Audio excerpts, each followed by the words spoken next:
Guide स्क्रीनवरती काही sentence दिसत आहेत. काम केलं जाऊ शकते. खोली स्वच्छ केली जाऊ शकते. रिपोर्ट आधीच तयार केले जाऊ शकत होते.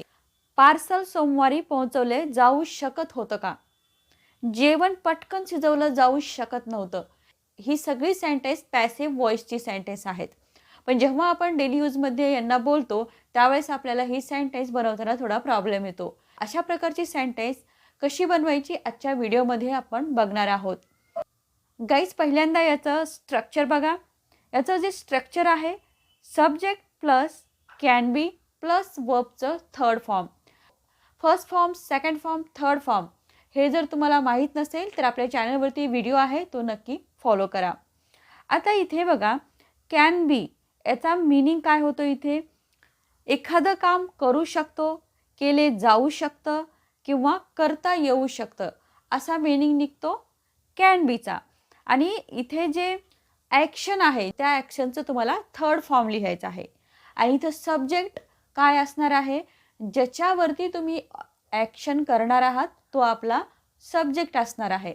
म्हणजे जो ऑब्जेक्ट आहे तो अशा सेंटेन्समध्ये काय असतो? सब्जेक्ट असतो. क्लिअर? याचं एक्झाम्पल बघा. काम केलं जाऊ शकतं हे सेंटेन्स आहे. तुम्ही जर हे सेंटेन्स बघितलं तर इथे बघा केलं म्हणजे करणे हे काय आहे? ॲक्शन आहे.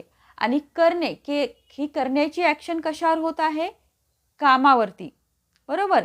म्हणून इथे जे आहे करणे हे काय झाली आपलं वर्बचं थर्ड फॉर्म झालं. आणि काम हे आपलं ॲज अ सब्जेक्ट म्हणून इथे काम करणार आहे. सेंटेन्स बनवा. The work can be done. The work can be done.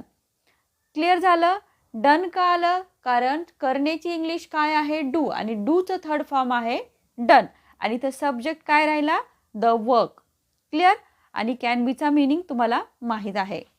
Next sentence आहे ही खोली स्वच्छ केली जाऊ शकते. सेम ॲक्शन काय आहे? स्वच्छ करणे म्हणजे क्लीन. क्लीनचं थर्ड फॉर्म लिहायचं आहे. आणि ॲक्शन कशावर केली जात आहे? खोलीवरती. म्हणून ही काय राहणार आहे आपलं? As a subject. बनवा सेंटेन्स.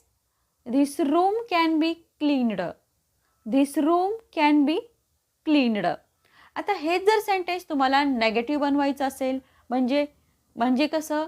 ही खोली स्वच्छ केली जाऊ शकत नाही असं सेंटेन्स असतं. तर सिम्पली तुम्हाला नेगेटिव्ह सेंटेन्स बनवताना काय करायचं आहे? कॅनच्या नंतर तुम्हाला नॉट लिहायचं आहे.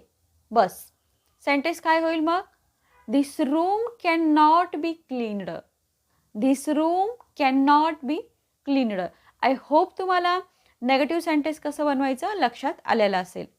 ही खोली स्वच्छ केली जाऊ शकत नाही हे जर सेंटेन्स असतं तर सिम्पली तुम्हाला काय करायचं आहे गाईज? कॅनच्या नंतर इथे तुम्हाला नॉट लिहायचं आहे नेगेटिव्ह सेंटेन्समध्ये.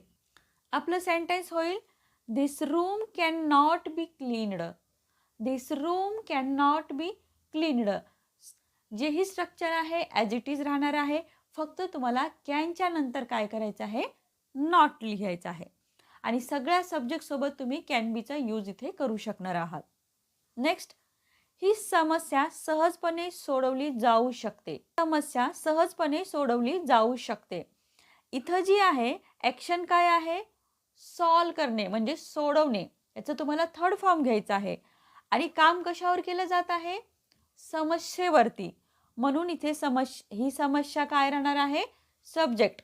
सेंटेन्स काय होईल? This problem can be solved easily. This problem can be solved easily. Problem म्हणजे समस्या. कागदपत्रे नंतर तपासले जाऊ शकतात. सेम. तपासणे काय आहे? ॲक्शन आहे. कशावर केली जाणार आहे? कागदपत्रावरती. बनवा sentence. The documents can be checked later. The documents can be checked later. याचं नेगेटिव्ह कसं बनवणार? जसं तुम्हाला सांगितलं की कॅनच्या नंतर फक्त तुम्हाला नॉट ॲड करायचं आहे. The documents can not be checked later.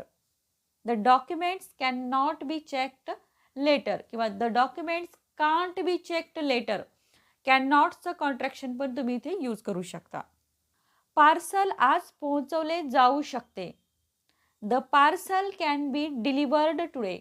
The parcel can be delivered today. I hope तुमच्या लक्षात आलेलं असेल. हे सेंटेन्स बघा. काम केलं जाऊ शकतं का? सेम सेंटेन्स आहे. तुम्हाला फॉर्म्युला तुमच्याजवळ आहे. पण हे जे सेंटेन्स आहे, हे सेंटेन्स आहे इंटरोगेटिव्ह, म्हणजेच प्रश्न केला आहे याच्यामध्ये. तर जेव्हाही तुम्ही कोणत्याही सेंटेन्समध्ये क्वेश्चन करता, त्यावेळेस तुम्हाला काय करायचं असतं? हेल्पिंग वर्ब पहिल्यांदा लिहायचं असतं आणि नंतर तुम्हाला बाकीचं सेंटेन्स लिहायचं असतं. बरोबर?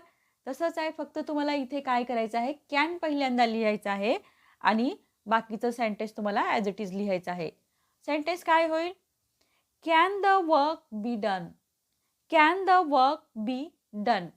कारण कॅन आपण पहिल्यांदा घेतलं म्हणून जे उरलं ते बी उरलं, म्हणून ॲज इट इज आपण सेंटेन्स तसंच पुढे लिहिलेलं आहे. ही खोली स्वच्छ केली जाऊ शकते का? सेम. पहिल्यांदा फक्त कॅन लिहा. Can the room be cleaned. Can the room be cleaned. Report आधीच तयार केले जाऊ शकत होता. आता हे जे सेंटेन्स आहे, हे सेंटेन्स रिपोर्ट आधीच तयार केला जाऊ शकत होता. होता आला आहे लास्टला, म्हणजे तुमच्या लक्षात आलेलं असेल की हे जे सेंटेन्स आहे, हे सेंटेन्स आहे पास्टचं. पास्टचं पॅसिव्ह वॉइसचं सेंटेन्स आहे. आतापर्यंत आपण प्रेझेंटचे पॅसिव्ह वॉइसचे सेंटेन्स बघितले. आता तुम्हाला पास्टचं सेंटेन्स आहे हे. तर याच्यामध्ये ॲज इट इज स्ट्रक्चर राहणार आहे. जिथे फक्त आपण कॅन बी घेतलं होतं, तिथे सिम्पली तुम्हाला कुड बी घ्यायचं आहे. क्लिअर? कुड बीचा मिनिंग काय होतो इथं? एखादी गोष्ट केली जाऊ शकत होती किंवा एखादी गोष्ट करता येऊ शकत होती. इथे एखाद्या गोष्टीची शक्यता होती हे तुम्हाला फक्त सांगायचं आहे. क्लिअर? सेंटेन्स बघा. The report could be prepared earlier. The report could be prepare earlier. कळलं तुम्हाला? हेच सेंटेन्स पास्टमध्ये आल्यानंतर आपण सिम्पली कॅन बीच्या जागी काय केलं? कुड बी लिहिलं आणि ॲज इट इज सेम तसं सेंटेन्स राहणार आहे. ॲक्शनचं आहे. जी ही ॲक्शन होणारी आहे त्याचं तुम्हाला थर्ड फॉर्म लिहायचं आहे आणि ज्याच्यावरती काम केलं जात आहे ते तुम्हाला ॲज अ सब्जेक्ट म्हणून सेंटेन्समध्ये प्लेस करायचं आहे. आता हेच सेंटेन्स जर नेगेटिव्ह असेल तर कसं बनवायचं बघा. म्हणजे रिपोर्ट आधी तयार केला जाऊ शकत नव्हता. Negative sentence. सिम्पली इथे तुम्हाला कुडच्या नंतर नॉट लिहायचं आहे. सेंटेन्स काय होईल? The report could not be prepared earlier. The report could not be prepared earlier. Guys इथे एक लक्षात ठेवा, सेंटेन्स प्रेझेंटचं असू द्या किंवा पास्टचं असू द्या, इथे तुम्हाला वर्बचं थर्ड फॉर्म लिहायचंच आहे आणि जो सब्जेक्ट असणार आहे तो काय असणार आहे? ज्याच्यावरती काम केलं जात आहे. क्लिअर?